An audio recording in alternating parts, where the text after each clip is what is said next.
마가복음 9장 33절에서 37절까지 말씀입니다.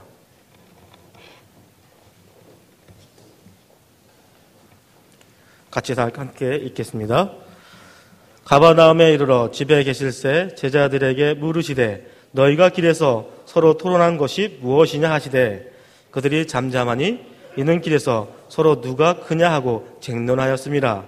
예수께서 앉으사 12 제자를 불러서 이르시되 누구든지 첫째가 되고자 하면 뭇 사람의 끝이 되며 뭇 사람을 섬기는 자가 되어야 하리라 하시고 어린아이 하나를 데려다가 그들 가운데 세우시고 앉으시며 제자들에게 이르시되 누구든지 내 이름으로 이런 어린아이 하나를 영접하면 곧 나를 영접하며 누구든지 나를 영접하면 나를 영접함이 아니요 나를 보내신 이를 영접함이니라. 아멘.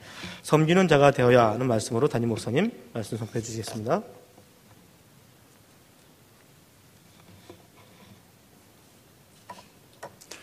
우리 옆에 사람들 같이 인사하겠습니다. 예배하는 모습이 신부와 같이 아름답습니다. 오늘 찬송가 가사가 얼마나 감동적입니까? 정말 주님의 신부가 되리라. 내 생명 주께 드리라. 참 아름답습니다.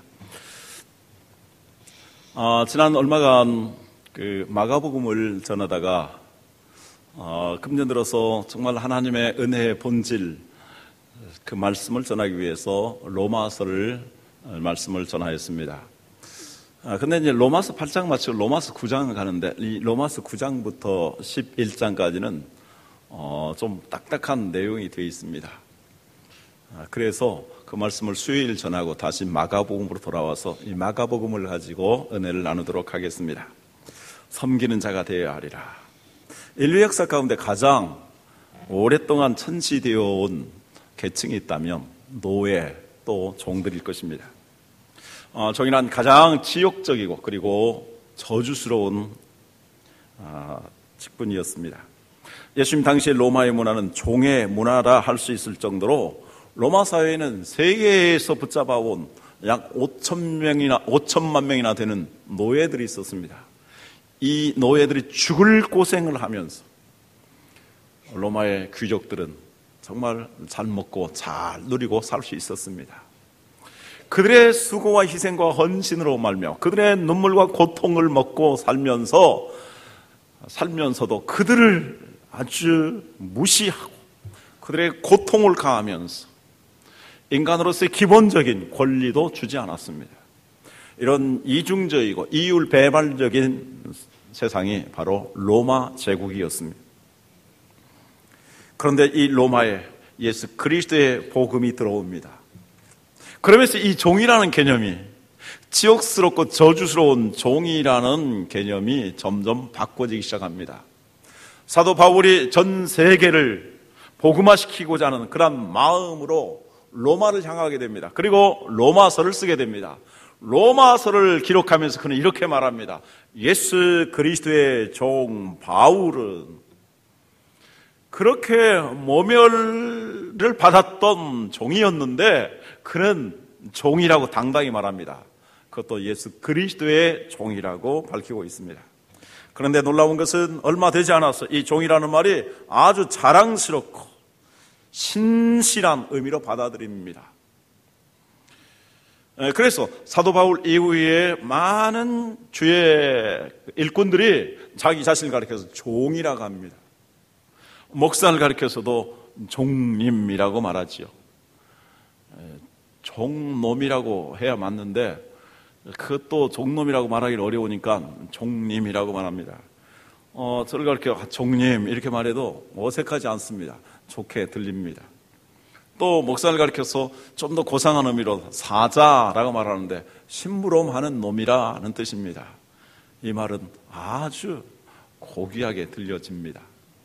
이렇게 심부름하고 종노릇해도 정말 존경스럽고 아름다운 것이 되는 것입니다. 그런데 더더욱 놀라운 것은 근대 사회에 이르러서 나라의 지도자들도 이렇게 종이라고 부릅니다. 그래서 장관들 가리켜서 미니스터라고 말합니다. 섬기는 사람이라는 뜻입니다. 또 목사를 가리켜 미니스터라고 하고 목회를 가리켜 미니스트리, 섬기는 사역이다 이렇게 말하고 있습니다. 저는 세속적인 의미에서 장관이 되고 싶은 마음이 전혀 없습니다. 또 능력도 부족할 것입니다. 그러나 이미 목사가 되었으니 미니스터라고 부르기 때문에 장관과 같은 것입니다. 그러나 목사만이 장관이 아니라 미니스터가 아니라 정말 주님의 이름으로 주님의 모습을 본받아서 섬기는 삶을 살아간다면 다 미니스터요, 다 장관인 줄 믿습니다. 할렐루야. 공무원들 가리켜서 뭐라고 합니까?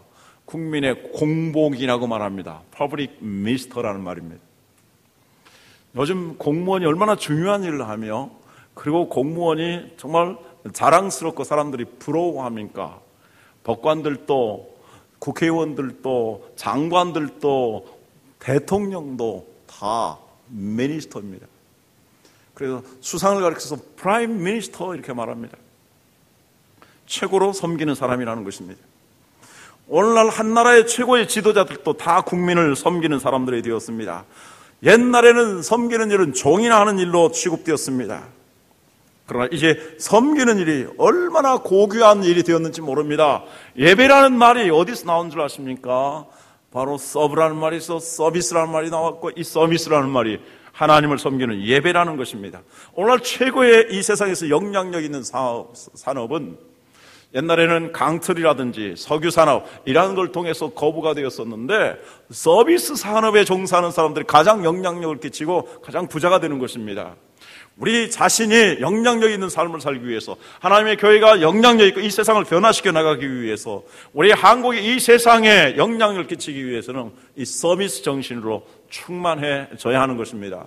여러분들이 성공하기를 원합니까? 우리 교회가 부흥하기를 원합니까? 기업이 잘 되기를 원합니까? 정말로 이 서비스 정신을 본받아야 하는 것입니다. 우리는 이렇게 말할 수 있습니다. 나는 소망교회 목사로 섬기고 있습니다. 나는 장로로, 집사로, 또 권사로, 그리고 나는 성도로 섬기고 있습니다.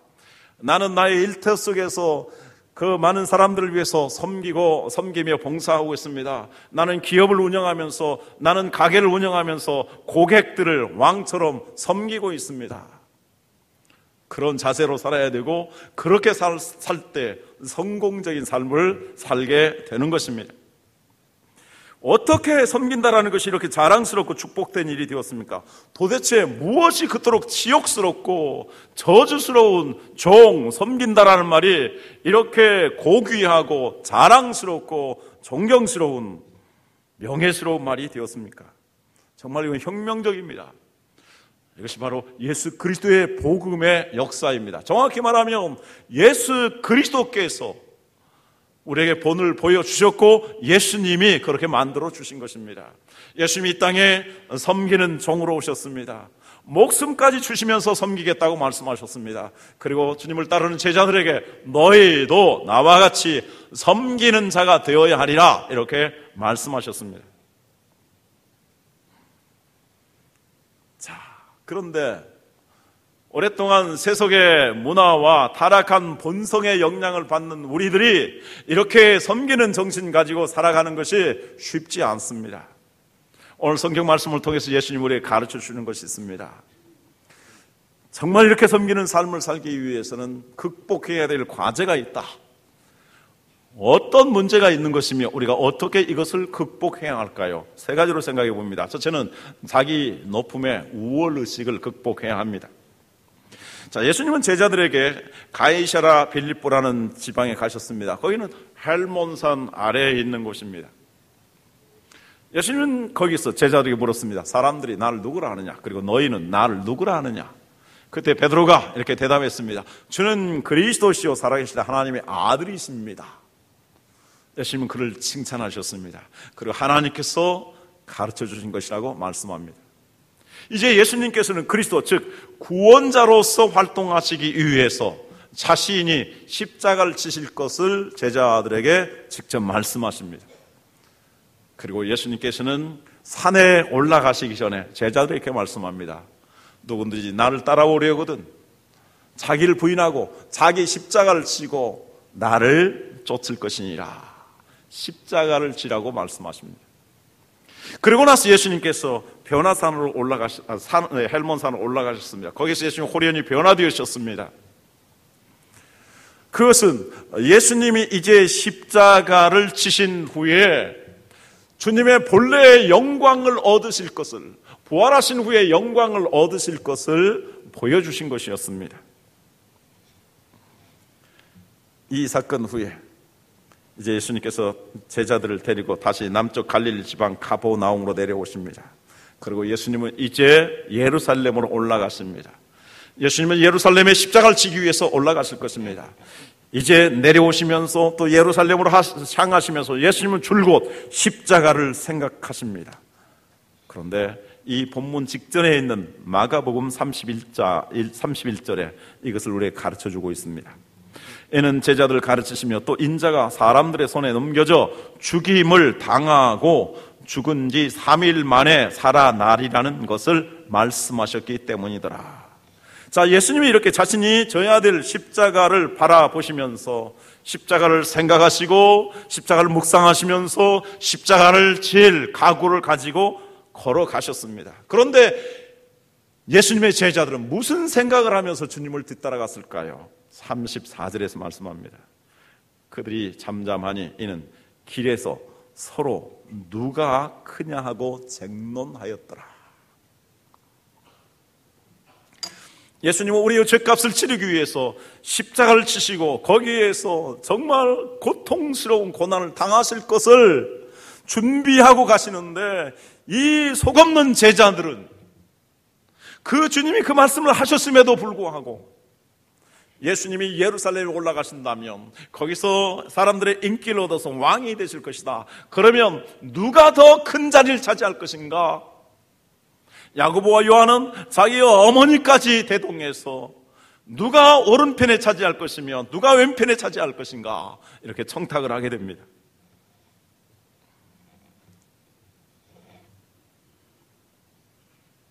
그런데 이러한 모습이 우리의 모습은 아닌지요? 기도라는 책을 저술한 우리 시대 기독교의 최고의 영성 지도자 중에 한 사람인 리차드 포스터가 있습니다.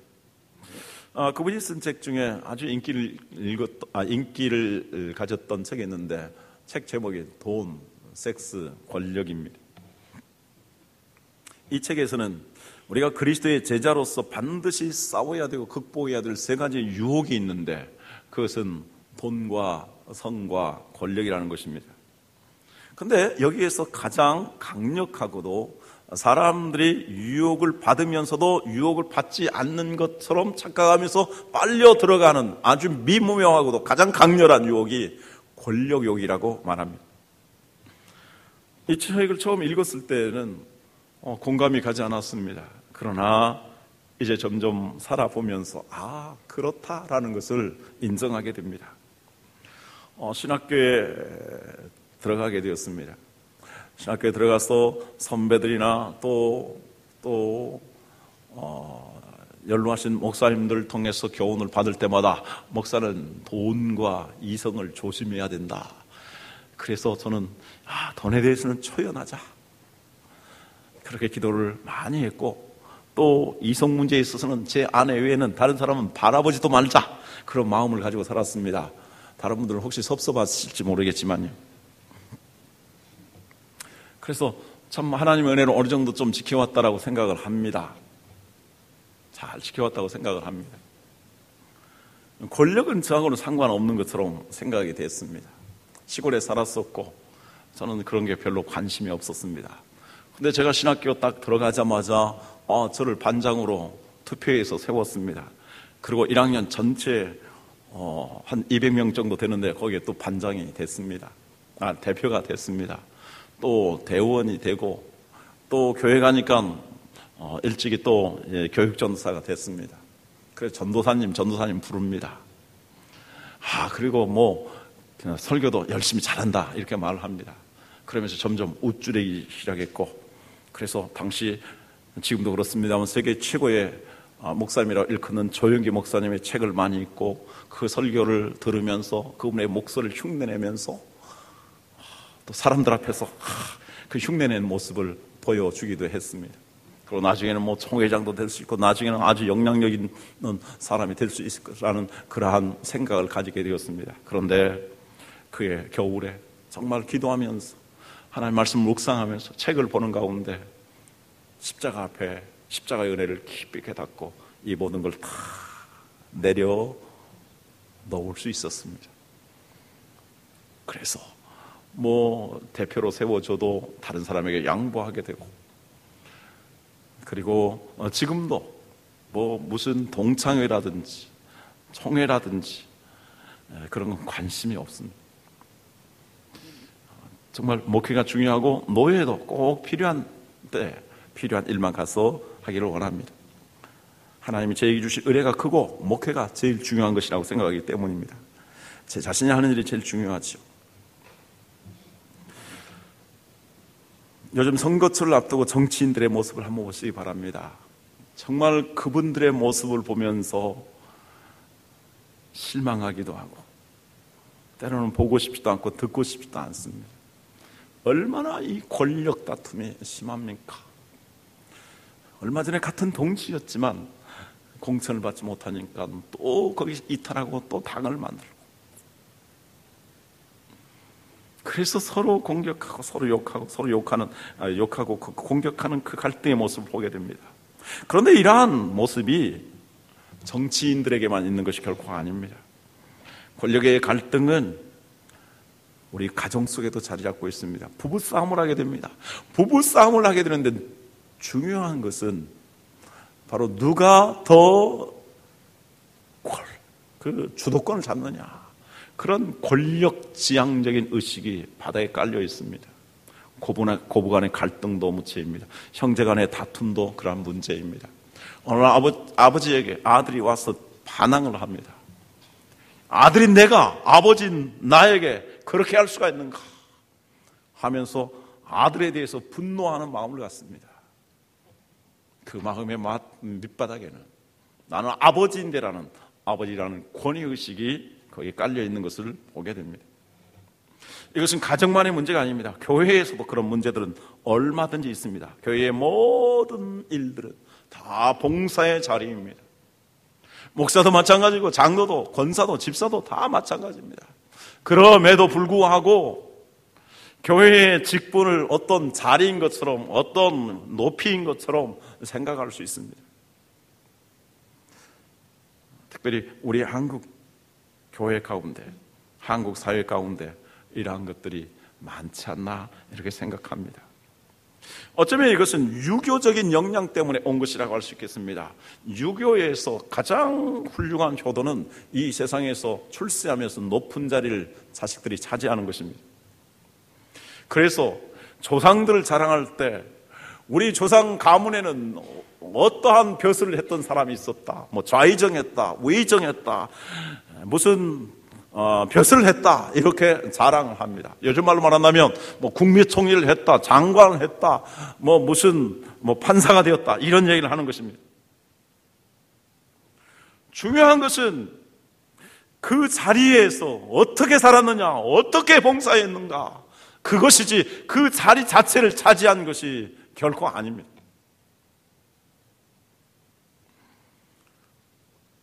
그래서 우리 한국 사람들이 가지고 있는 무서운 질병 중에 하나가 서열병이라는 것입니다. 계급을 나눕니다. 그래서 한국 사람들이 제일 먼저 만나서 사람들과 이야기할 때 나이가 몇 살이 됐는가. 그래서 제가 작년부터는 나이를 2살을 줄여서 계산하기로 했습니다. 그래서 만 나이로. 그래서 지금 제가 아직 5학년입니다. 5학년.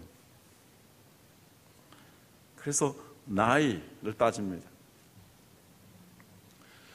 나이보다 더 강한 게 있습니다. 이제 군대에 들어가면 기수를 따집니다. 아무리 나이가 더 됐다 할지라도 기수가 높으면 그 앞에 무릎을 꿇어야 합니다. 폭행을 당해도 반항을 할 수가 없습니다. 학교에 가도 이제 누가 먼저 입학이나 학번이 중요합니다. 법관, 검사, 판사들도 무슨 몇 기, 그 기가 중요합니다. 또 사람들 사이에서도 같은 성이라도 촌수, 그래서 학렬이 누가 더 높은가, 그 높은 사람 앞에서 꼼짝 못하기도 하고 높다고 해서 의기양양하기도 합니다. 이러한 모든 것들이 다 이 권력지향적인 의식을 가지고 있는 것을 볼 수 있습니다. 오늘 본문에 등장하는 제자들의 경우에도 변화산상에 올라가 주님의 영광을 체험했던 세 제자들이 이러한 권위의식, 우월의식을 가질 가능성이 매우 다분합니다. 그러면 우리 안에 있는 이러한 우월주의를 어떻게 극복할 수 있을까요? 그것은 우리 예수님을 배워야 되고 예수님을 본받는 것입니다. 마가복음 9장 9절에 주님이 이렇게 말씀합니다. 그들이 산에서 내려올 때 예수께서 경고하시되 인자가 죽은 자 가운데서 살아날 때까지는 본 것을 아무에게도 이르지 말라 하시니, 예수님은 놀라운 능력들을 많이 행하셨습니다. 그 능력들을 행하셨음에도 불구하고 예수님은 사람들에게 이 사실을 알리지 말라라고 말씀합니다. 마가복음 9장 30절에서도 마찬가지입니다. 그곳을 떠나 갈릴리 가운데로 지날새 예수께서 아무에게도 알리고자 아니하시니, 예수님이 하나님의 아들이시오 전능하신 능력으로서 행하신 메시아라는 것을 사람들에게 알리지 말라라고 말씀합니다. 만약에 그러한 것들을 알렸으면 권력지향적인 사람들이 예수님에게 몰려들었을 것이고, 이 세상이 권력지향적인 사람들로 가득 채워졌을 것이고, 권력지향적인 사람들로 가득 채워지게 되면 이 세상은 더 큰 싸움과 전쟁을 일으키고 속히 멸망의 길로 가고 말 것입니다. 그래서 주님은 알리지 아니하셨습니다. 사도 바울이 이렇게 말씀합니다. 빌립보서 2장 5절에서 8절 말씀 우리 다 같이 들어가겠습니다. 빌립보서 2장 5절에서 8절 말씀. 너희 안에 이 마음을 품으라. 곧 그리스도 예수의 마음이니 그는 근본 하나님의 본체시나 하나님과 동등됨을 취할 것을 여기지 아니하시고 오히려 자기를 비워 종의 형체를 가지사 사람들과 같이 되셨고 사람의 모양으로 나타나사 자기를 낮추시고 죽기까지 복종하셨으니 곧 십자가에 죽으심이라. 예수님은 하나님과 같으신 분이십니다. 아니, 예수님은 하나님이시죠. 근데 하나님과 동등됨을 내려놓으셨습니다. 그리고 낮은 이 세상에 오셨습니다. 인간의 모습으로 오셨습니다. 죄인의 모습으로, 종의 모습으로 오셨습니다. 그리고 마지막 십자가를 지셨습니다. 이렇게 주님이 낮아지심으로써 우리를 구원하시게 되었고, 그랬더니 하나님께서 그를 높이셨습니다. 그를 모든 이름에 뛰어난 이름을 주셔서 하늘과 땅과 그 가운데 있는 모든 것들로 예수님을 높이도록 만들었고 하나님께 영광 돌리도록 만들었습니다. 그렇습니다. 우리가 정말 주님의 이 모습을 본받아서 낮아지며 겸손하게 섬기는 삶을 살아갈 때에 하나님 우리를 높여주실 것입니다. 우리의 모든 꿈들도 이루어질 것입니다. 우리의 생각보다 잘 되는 역사들이 일어나게 될 줄로 믿습니다. 여러분들의 자녀들도 진정으로 성공하게 될 것이며 기업도 성공하게 될 것이며 하나님의 교회도 하나님의 일꾼들도 이러한 마음을 가지고 있을 때 부흥하는 놀라운 역사, 세상을 변화시키는 놀라운 역사가 일어날 줄로 믿습니다. 두 번째, 자기과시의 이기주의가 있습니다. 우리의 섬김이 순수할 수 없는 이유가 무엇일까요? 많은 이유가 있지만 그 중에서도 가장 강력한 장애물은 이기심이라고 생각합니다. 우리가 섬기고 봉사하면서도 우리의 의식의 밑바닥에는 항상 이기심이 깔려 있게 됩니다. 자기를 과시하고 싶은 욕망, 그리고 은근히 대접받고 싶은 욕망, 그리고 자기의 이익을 별도로 추구하려는 생각들이, 계산들이 봉사하는 사람의 마음의 밑바탕에 깔려 있을 수 있다는 것입니다. 왜 그렇습니까? 우리 인간이 타락한 그런 이기적인 본성을 가지고 있기 때문입니다. 봉사하거나 구제활동 밑바닥에도 이런 우리 의식이 깔려 있을 수 있습니다. 진정한 봉사는 무엇입니까? 봉사를 하다가 손해를 볼 수도 있고 욕을 먹을 수도 있고 희생할 수도 있습니다. 그럼에도 불구하고 봉사하는 것이 진정한 봉사입니다. 예수님이 그렇게 하지 않으셨습니까? 예수님은 정말 마지막 십자가를 지셨는데 침뱉음을 당하셨습니다. 채찍을 맞으셨습니다. 온갖 비난을 다 당하셨습니다. 그럼에도 불구하고 예수님은 그들을 위해서 기도하셨고 마지막까지 피 한 방울, 물 한 방울 남김없이 다 쏟으시고 십자가에 박혀 죽으셨습니다. 그것이 바로 예수님이 생명을 대속물로 주시면서 우리를 섬기신 일이었습니다.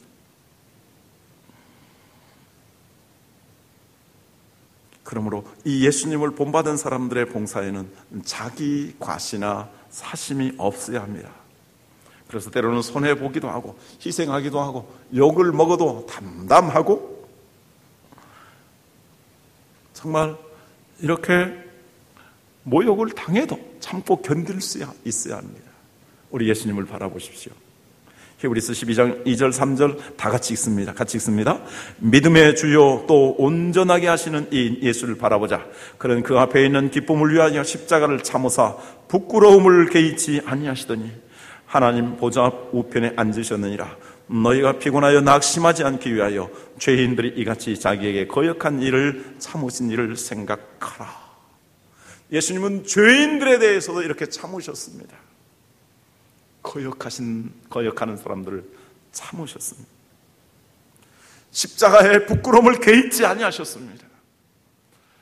그리고 마지막 생명을 주셨습니다. 그랬더니 이제 하나님 보좌 우편에 앉게 되신 것입니다.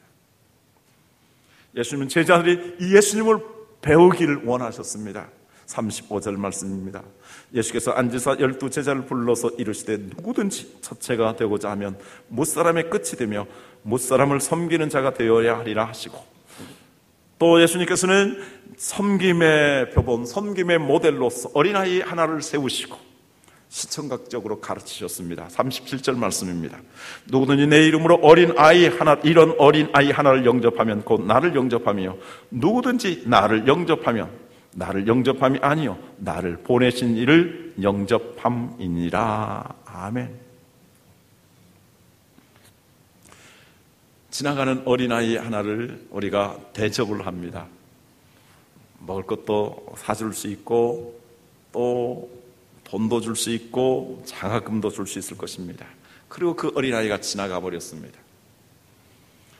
누구도 그거에 대해서 기억해주고 알아주고 그 사람의 행적과 이름을 날리지 않을 것입니다.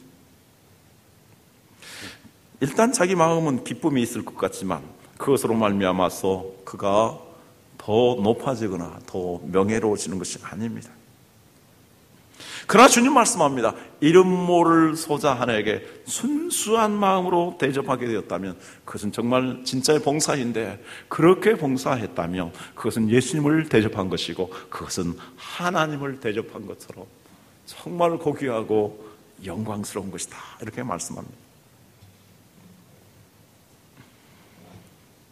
조건 없는 섬김, 남이 나를 잘 대우해주고 알아주기 때문이 아니라 그것과 상관없이 정으로 섬기고 살아가는 것, 이것이 진정한 봉사인 것입니다.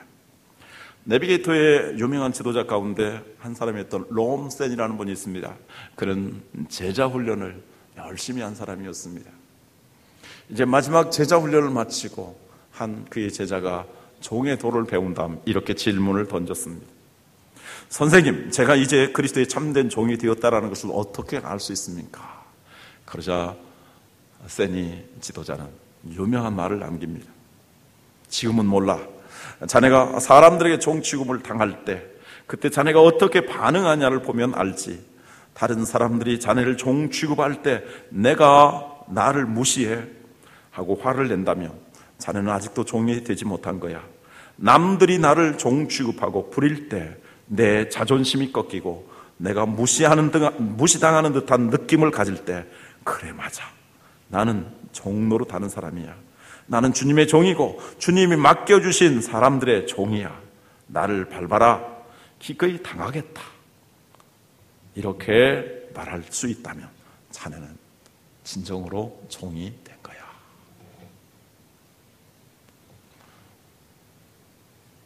우리가 하나님의 일을 하면서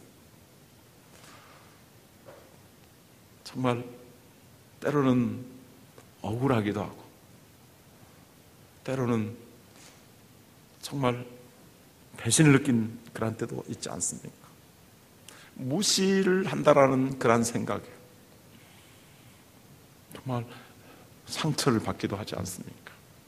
그러나 그것을 뛰어넘을 수 있다면 나는 종이기에, 종은 주님이 시키는 대로, 또 종은 사람의 종이기 때문에 무슨 일을 하든지 섬기는 마음으로 해야 된다라고 생각할 때 우리는 그러한 이기심을 뛰어넘을 수 있는 것이고 정말 중요한 종이 되는 것입니다.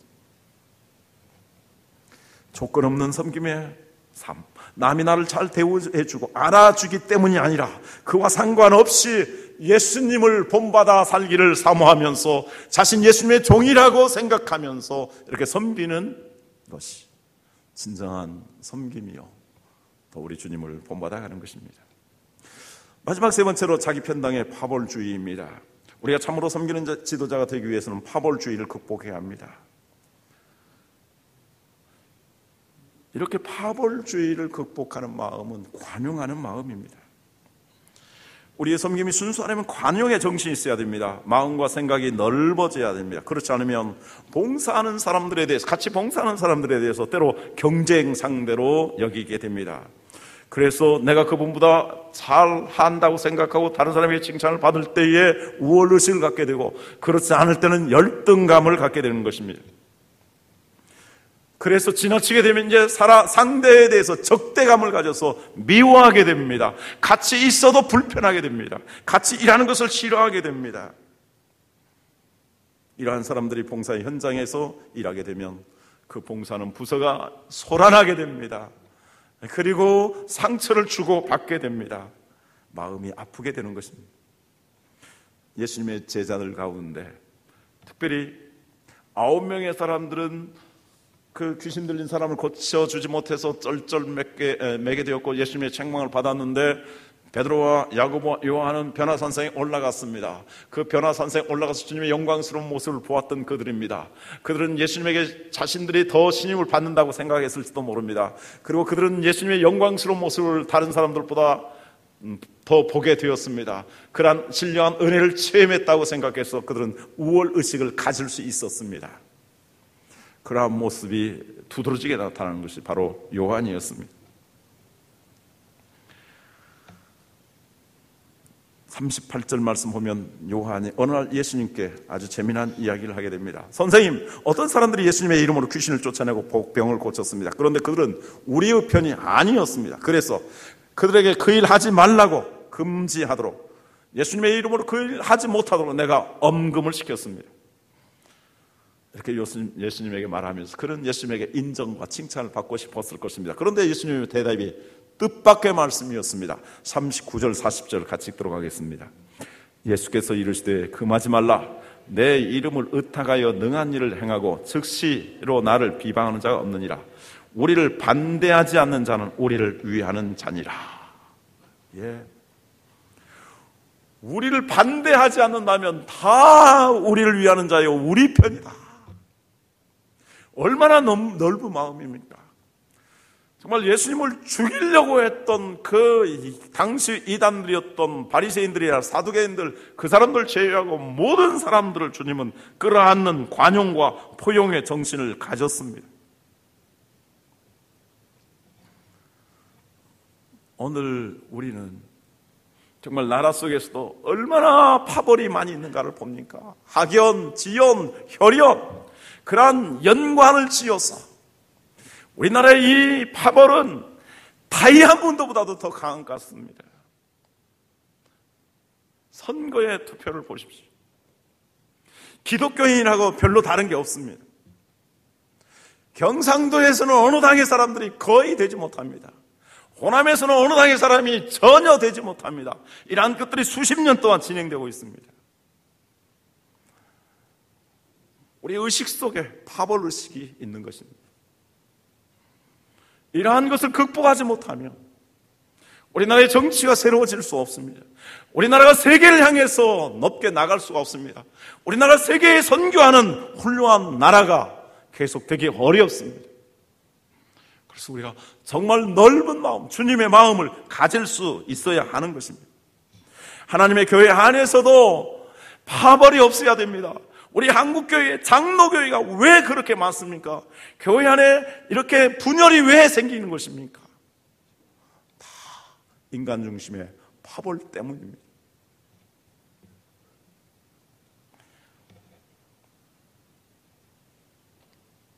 지금은 세계가 글로벌화된 그런 세계입니다. 이런 세계 속에서 정말 영향력을 끼치기 위해서는 우리 그리스도인들이 예수님의 마음을 가지고 파벌 의식을 극복해야 합니다. 나를 반대하지 않은 사람은 모두 다 우리 편이다라고 생각할 수 있어야 합니다. 우리 교회가 변하기 위해서, 그리고 교회가 사회를 변화시켜 나가기 위해서, 우리 민족을 변화시키기 위해서, 그리고 예수 그리스도의 복음으로 세계를 변화시켜 나가기 위해서 우리 그리스도인들 한 사람 한 사람이, 목회자부터 교회 일꾼들부터 정말 우리 주님의 마음을 가져서 이 파벌 의식을 타파해야 하는 것입니다.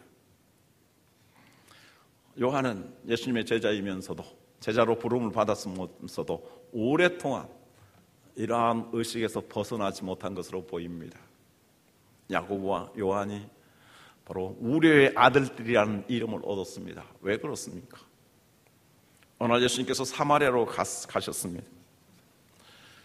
그런데 사마리아 사람들이 예수님을 박대하게 됩니다. 그때 요한이 이렇게 말합니다. 예수님, 하늘에서 불을 내리셔서 저들 다 불태워 사라지게 했으면 좋겠습니다. 그런 요한이 희망을, 요한에게서 주님은 희망을 보셨습니다. 요한이 변화된 것입니다. 요한이 어떻게 변화된 것입니까?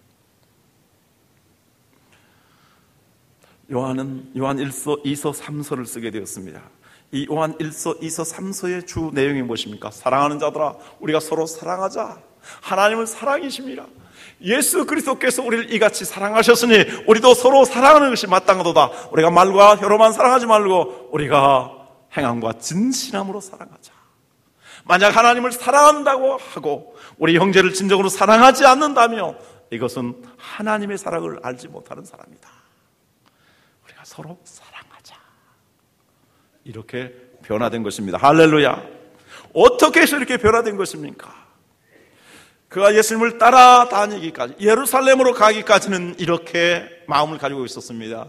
그런데 그가 어느 날 이제 예수님 말씀을 듣고 제자들과 함께 마가의 다락방에 엎드려서 기도하였습니다. 성령의 충만을 받았습니다. 성령의 충만을 받은 다음에 그는 달라졌습니다. 그래서 그는 자기의 그러한 사심으로부터 벗어나서, 자기의 어떤 편협한 생각으로부터 벗어나서 이제 온 사람들 향했습니다. 그리고 세계에 나갔습니다. 그리고 예수 그리스도의 복음을 전하다가 마지막까지 최후의 고난을 받으면서 순교하는 주님의 진정한 제자가 된 것입니다.